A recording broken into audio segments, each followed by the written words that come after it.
the XS Noize Podcast with Mark Millar.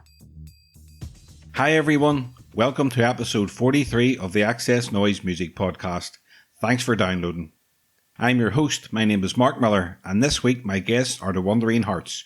We will be talking about their self-titled second album. If you missed last week's episode, I was joined by James guitarist Saul Davies. We talked about their fantastic new album, All the Colours of You, and much more. So check it out, and if you like the podcast, it would be amazing if you subscribed and shared with your friends.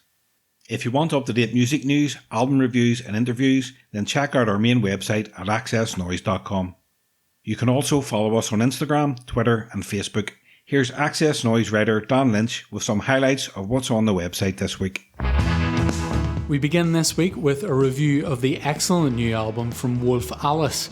Blue Weekends is the band's follow-up to their Mercury Prize-winning second album. It's taken 4 years, but it's worth the wait as the band has refined the guitar-driven indie rock on their earlier output and perfected the treatment of lead singer Ellie Roswell's vocals.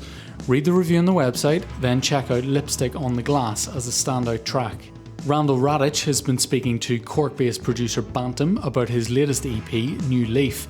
Better known as Rory Lynch, Bantam reveals it was a return to playing some guitar that spawned ideas for his new tracks. The full chat is in our interview section. And it's been another great week for gig announcements, with news of Richard Ashcroft arranging more acoustic shows, Royal Blood will play Dublin next year, and Laura Marling will be at Belfast's Ulster Hall later this year. You can get those and all the latest tour news at xsnoize.com. After shooting to the forefront of the UK folk Americana scene with their debut album Wild Silence, the Wandering Hearts headed to the genre's spiritual home of Woodstock at the start of 2020 to work on a follow-up. The result is their forthcoming self-titled album, which will be released on July 30th. I caught up with AJ, Tara and Chess to talk about the new album. So sit back, relax and enjoy the XS Noize Music Podcast with the Wandering Hearts. Oh, this is great. We haven't spoken to hardly anyone for such a long time, like other than the same people. Really? So it's really nice actually to have a conversation outside of like the usual circle, you know. Yeah, normally it's just the three of us talking, so it's really nice to have someone else come in and, break this up for us. I'll start off. How did you guys meet? We met. It's over 5. Been like getting on for 6 years ago now, isn't it? About getting on for 6 years ago, we kind of like we were all doing other things, doing other jobs, trying to kind of like make our way with music somehow or another, really. And we got put in touch via we had a mutual friend who's the guy that's not in the band anymore, and we basically we knew of each other, but we like never really. This was like a little sort of. The idea was it would be something, like see where it could go. And very luckily for us, when we started jamming and playing together and singing together, realizing that the sound that we could make, was pretty special. So and it was luckily we got picked up pretty quickly. It was less than half an hour after we put the first like song or two on SoundCloud that our manager, who's our manager still, found us, and then like got in touch and went, "Oh, I like the sound of what you're doing. Like, do you want to meet up, have a coffee?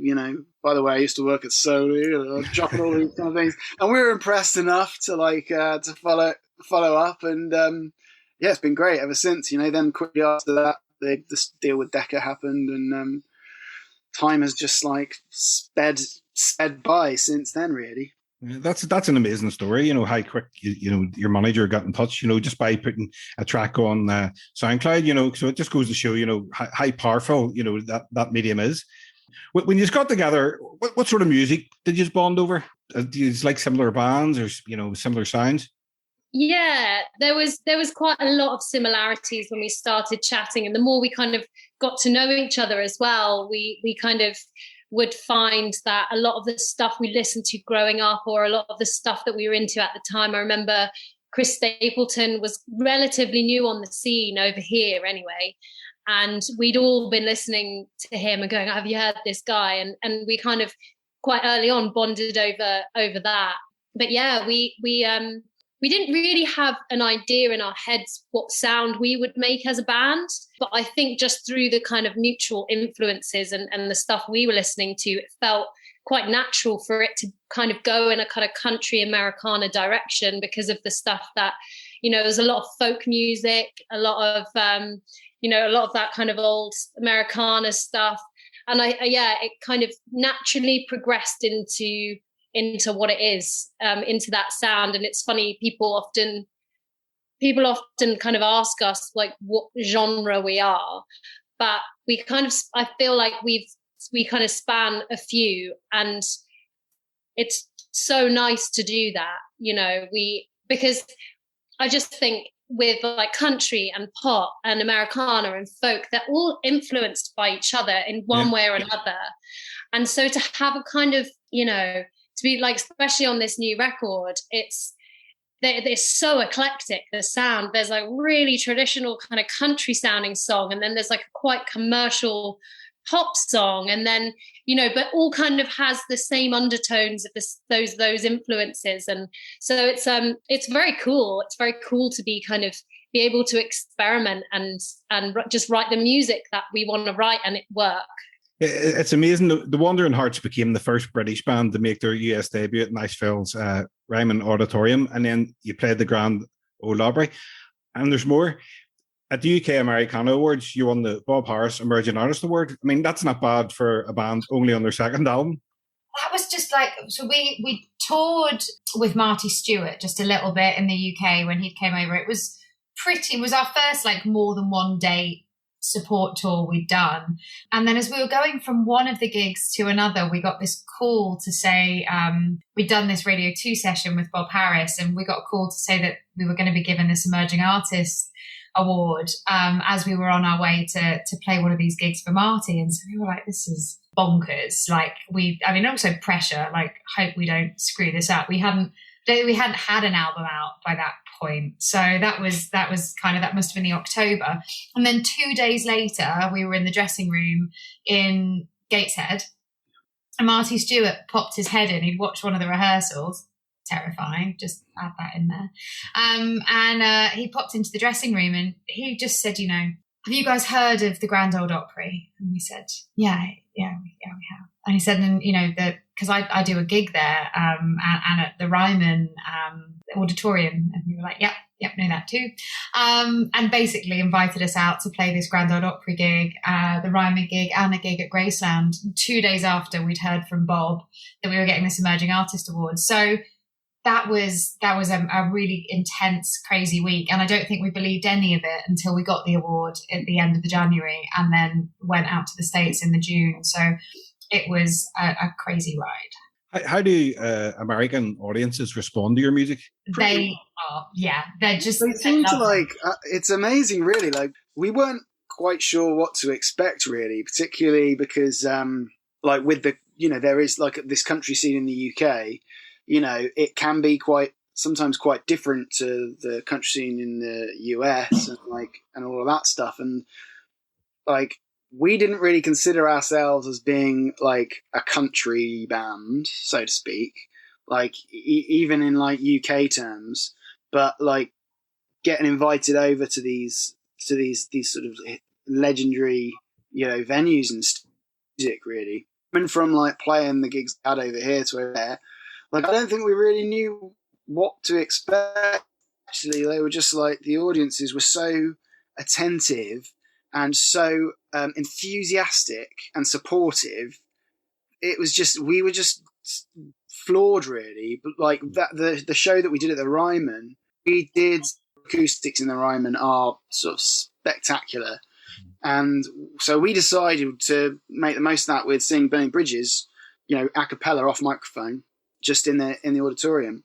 And it's something that we kind of do sometimes at gigs, if the acoustics in the venue allow, like if there's not a bar at the back.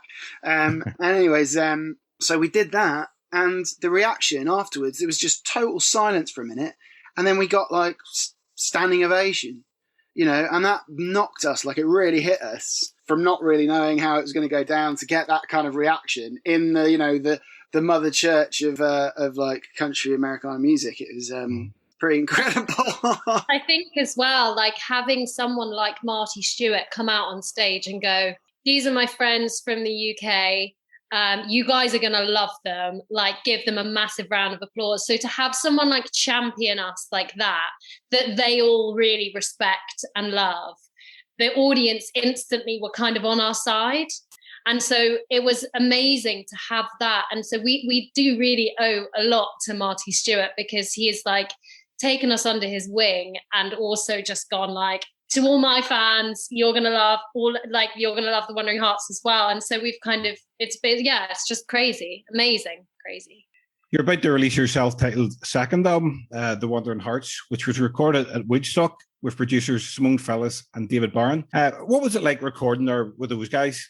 They were amazing. I love that we're all like, how do we find these words? No, they're great guys. The whole Woodstock experience was amazing. From Simon, Simone or Simon, you can call him either, and he won't set you straight on which one. Right. So if you get confused that I keep saying his name wrong, it's just one of the alternates. But he knows Woodstock really well, sort of born and bred in the Catskills. So he found us the coolest Airbnb. And I know you asked a question about the recording, but the Airbnb played a really pretty big role in making the recording experience as good as it was, because it was a really cool house.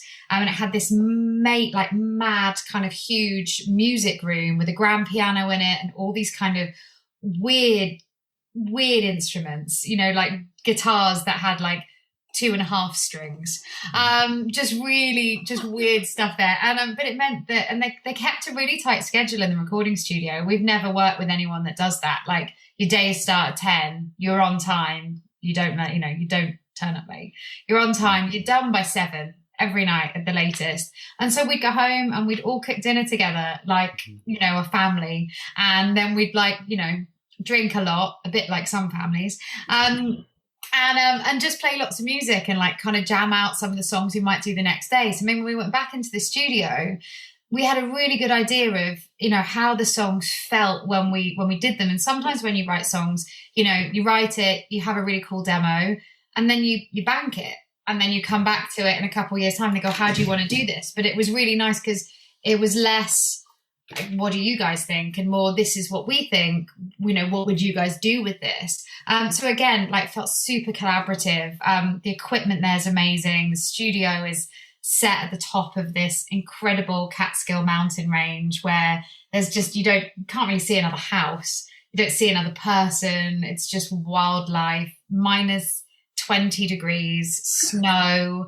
It just was an amazing experience that definitely captured something sonically on the record that we wouldn't have got anywhere else.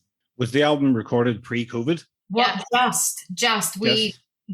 we'd gone out, and actually I say pre-COVID. No, COVID was around. I just don't think any of us had acknowledged how big it was. But we were, when we wrapped recording maybe early Feb, maybe 8th, 9th of Feb. And then we went and did some touring, went to Nashville, went to Florida. But we were getting messages from friends back home saying like, are you guys okay? And we were like, yeah, we're good. And they were like, we've got no loo roll. We've got no products. We were like, all right, cool, see you in a bit. I was just talking to a friend about it, and she just said, she was like, it was like you guys were in this bubble because, it was mayhem here. And we were, it's hard to say, but we were hugging fans at gigs because we just didn't know. So pre-COVID, kinda. Americana folk music legend Marty Stewart and his wife, country star Connie Smith, gave you the song Dreams. That must have been amazing. I mean, I love the lyric.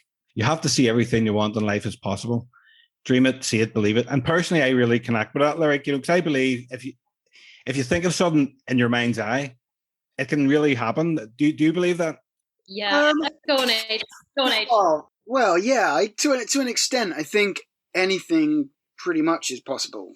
And seeing it in your mind's eye is perhaps the first step towards, you got to visualize something before you can begin the process of discovering how you're going to make that into reality, I guess. So I can see that that being quite a good useful thing.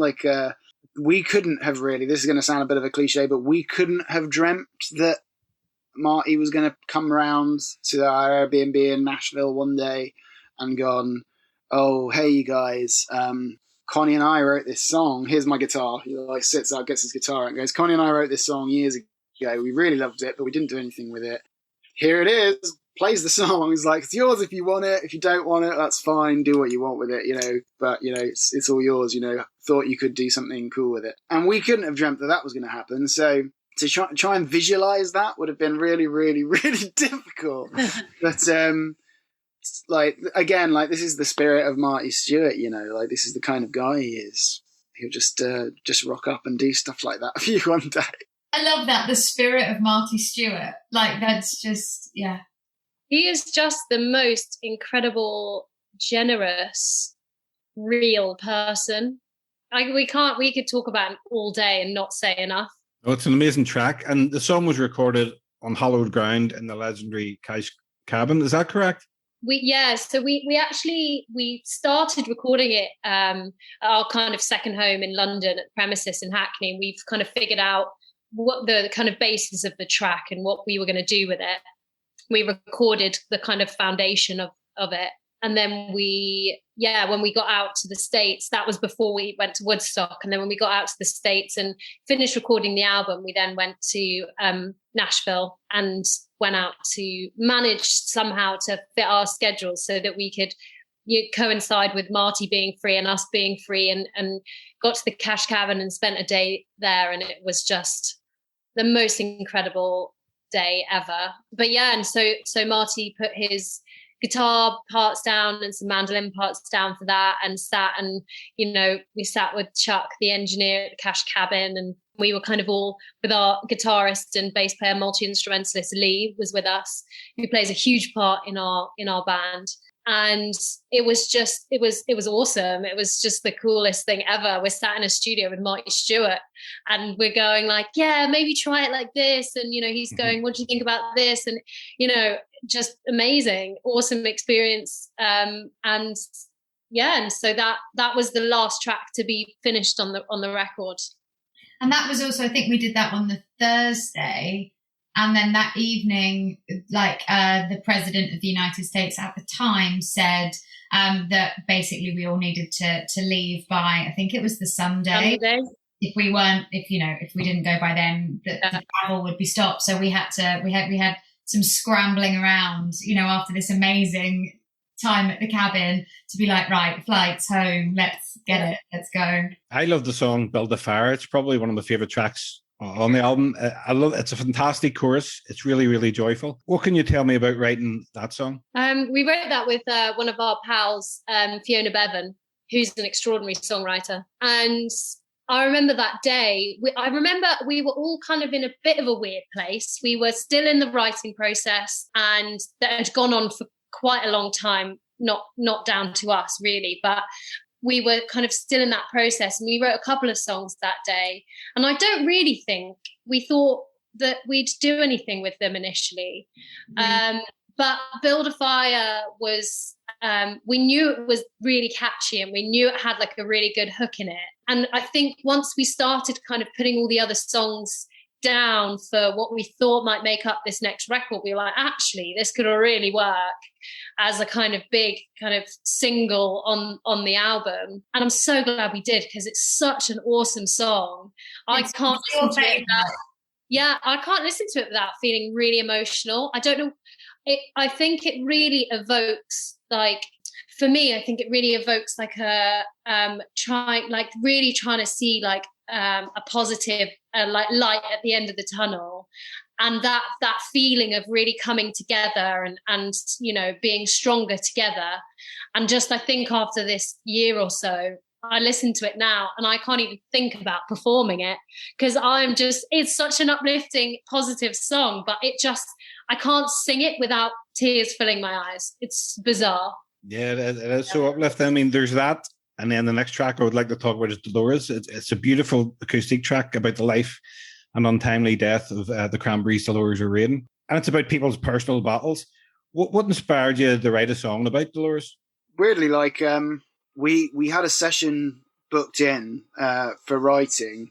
And sometimes, like, we'll come to to the session and have an idea already kind of formed, and it'll just be developed, and we'll kind of pull it apart like that. Or a writer that we're working with will do the same thing and go, here's something, we'll build it up. But yeah, on this day, I don't think we had anything at all planned, and so it's going in pretty clean. And Chess had read this Rolling Stones article on the way in about Dolores, and there was a lot of stuff in there because obviously, like, we'd grown up listening to the Cranberries and that on the radio, but like a lot of the actual details of her life and that had like not really, I don't think, really been that well like widely known. And so like she just started talking about this article, and like Caitlin, our friend who we were writing with that day, sort of sat up at one point and went, like, had she just been writing down everything that all this discussion that had been going on? And she was like, I think you've written the song there, So it came about like, pretty organically on the back of that, a conversation like around it really, and then like opening out into like further discussion about mental health in general. And I think also probably like also the message, like what the take home is. So it's doesn't just feel like it's a biopic. Like it's not just like, it's like what I remember having a conversation with the guys and being like, what's the thing that you'd want to hear? Or what's the thing that you'd want to say to people if they don't know how to handle someone that's struggling? It's like, actually, it's like look out for it and try not to judge, because it can be really easy to kind of look at people and be like, what, like just to assume that you understand what's going on with them. And actually you don't know what's going on, under the surface, and that idea of like everyone's fighting a battle that you don't know anything about. So be kind, and that stuff's transient. Sometimes we're better at coping with things and sometimes we aren't, but we can't be sure. So it's like, just try not to be a dick, I think was really what we were wanting to get across in a way that felt like it could inspire people to be vulnerable and inspire people to help and want to look after others. The live version of Dolores on YouTube, watched last night, it's amazing. We did that all in lockdown, didn't we? That was all filmed in our houses in various locations across the UK. So it's pretty cool to still be able to be doing stuff like that. The band head out on the In Harmony and Intimate tour in August, starting off in Colchester. How excited are you going to be playing in front of an actual audience? Again, it's like believe it when I see it. Yeah. I'll believe it when I see it. This tour was supposed to be last April. Yeah, I think it's going to be overwhelming. It's going to be amazing and very exciting for us all. But I think it's going to be quite overwhelming and quite emotional and maybe a bit scary. I mean, we haven't played together properly, and like, it's something that you really, as much as we naturally play and sing really well together, it's like you do obviously practice when you're playing a lot and when you're touring a lot and you get really tight and everything gets really good. It's going to take a second for us to kind of get back into playing. I mean, I'm sure it'll be fine. Of course it'll be fine, but it's going to be, it's going to be amazing. It's going to be so fun. We've got like 19 shows across like 4 weeks, 3 weeks, 4 weeks, something like that.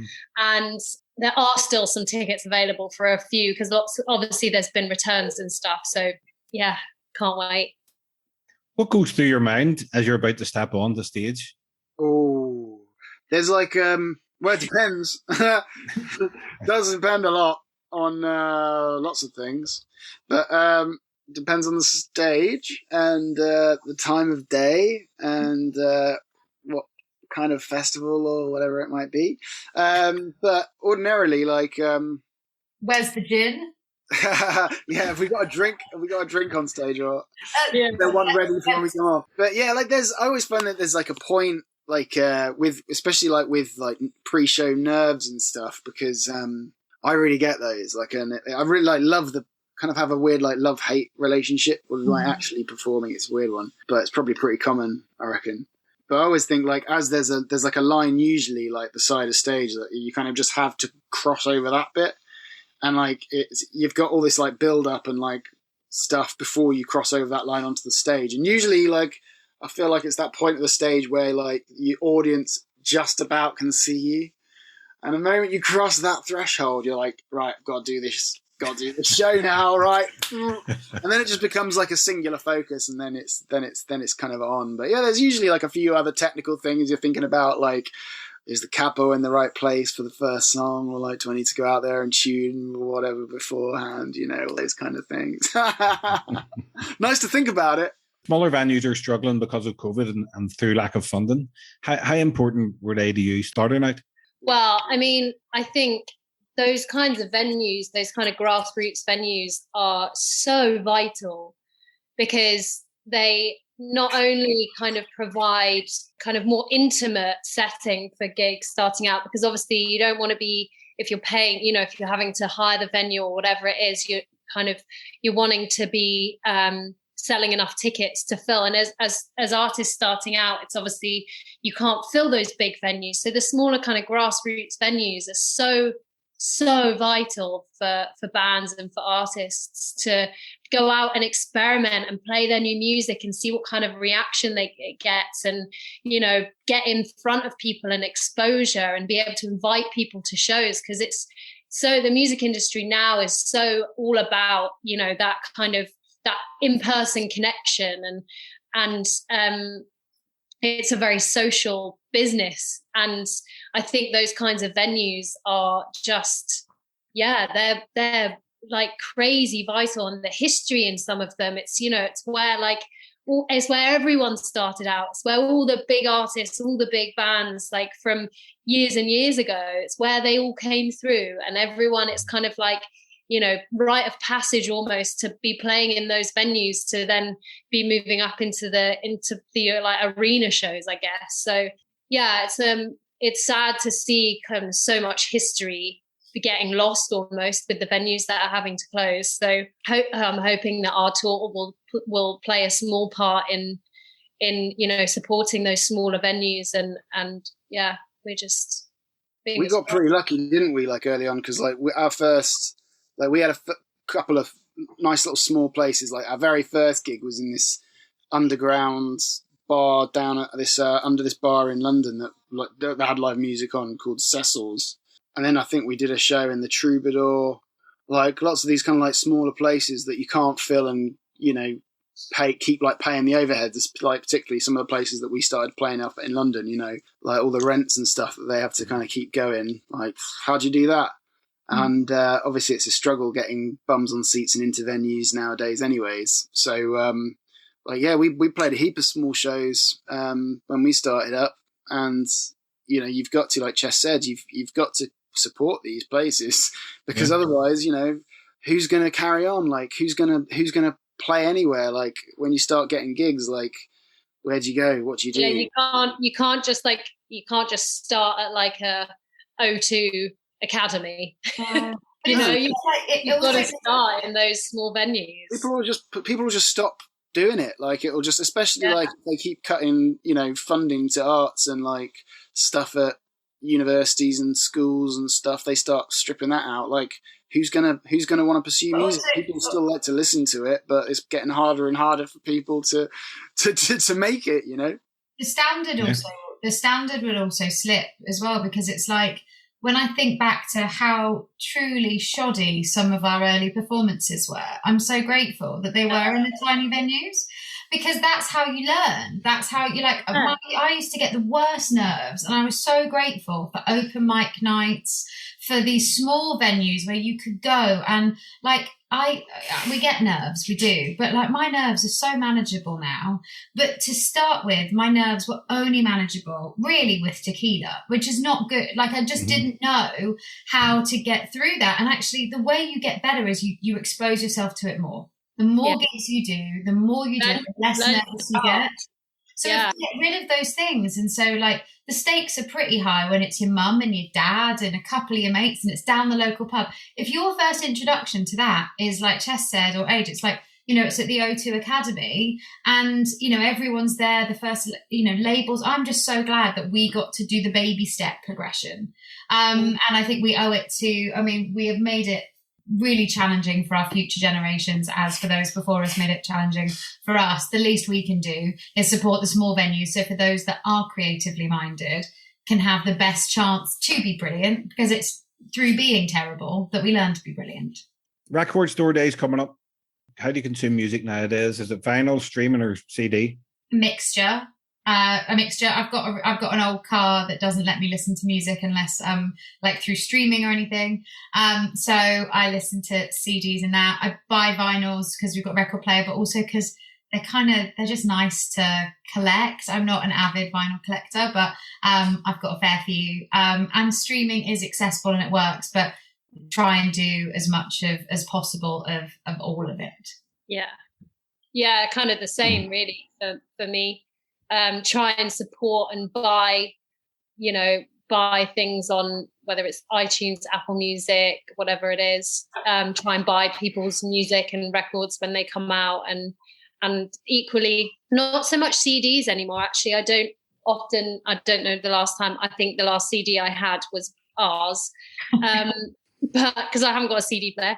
But vinyls as often as I can. Yeah, I'm kind of the same really. Like I've got like a lot of old records. Like I went through and still kind of do collect like well old things. Like if I can get hold of some like wax like from like 30s or 40s or 50s, and like some like just cool stuff from the 60s and 70s. Like I do collect a little bit, but that's if nowadays like I'll buy records at gigs of like artists I really like, or get like nice special editions of things. But otherwise, yeah, similar. Like we've got a car with a CD player, so get the occasional CD here and there. Haven't yet got back onto cassettes, but I'm going to in time for our album to come out. Yeah, that's so cool. Cassette. Yeah, that's a thing now. That's a big thing now. Cassettes with each album. They'll be saying mini disc is coming back next. Yeah. I love mini discs. But yeah, that's kind of it. And streaming, yeah, it's a useful tool. I like. I try like really hard not to rely on it, because it's not really good for artists or writers or musicians in the long term, is it?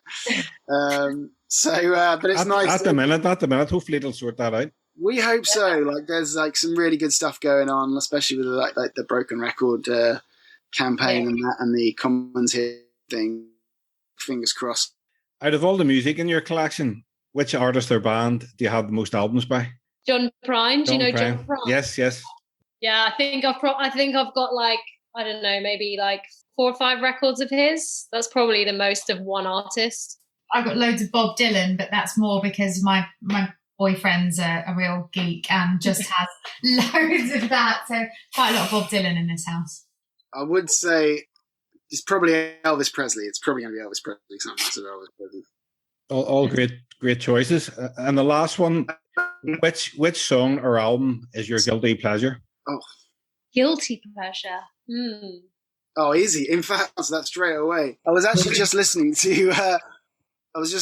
"Guilty" by Barbara Streisand and with the Bee Gees. Yes. My mum. When I was a kid, my mum used to have that album on in the car whenever we went down to see my grandparents, and I freaking love that one, and like "A Woman in Love," man. Sheesh. Yeah. Yeah, I get that. My mum used to have that album as well. Banger. Absolute banger. Amazing. If I'm in the kitchen and I'm cooking and I need, a little pick-me-up, I'd like to say this will stay just between us, but I guess it won't. But I really like NSYNC, No Strings Attached, that album. I'll put it on, I know every word. Love that. I've said this before, but I think it's not necessarily a guilty pleasure, but like I put on, similar to Tara, and this happened a lot during lockdown.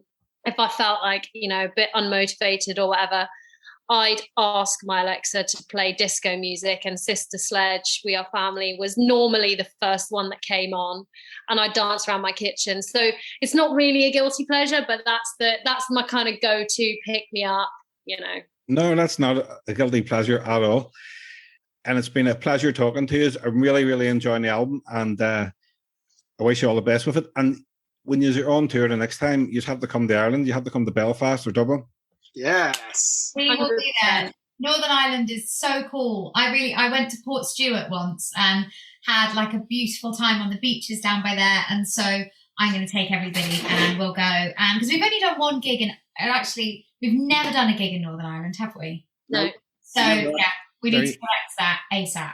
There you go. We'll be there with bells on. Absolutely. Bells on in Belfast. Yeah, we'll be there fast as we can. Okay, guys, listen. Have a good day, and again, good luck with the album. And thanks very much for taking the time. Lovely to meet you. Thank you so much. Lovely to meet you all as well. Thank you. The XS Noize Podcast with Mark Millar.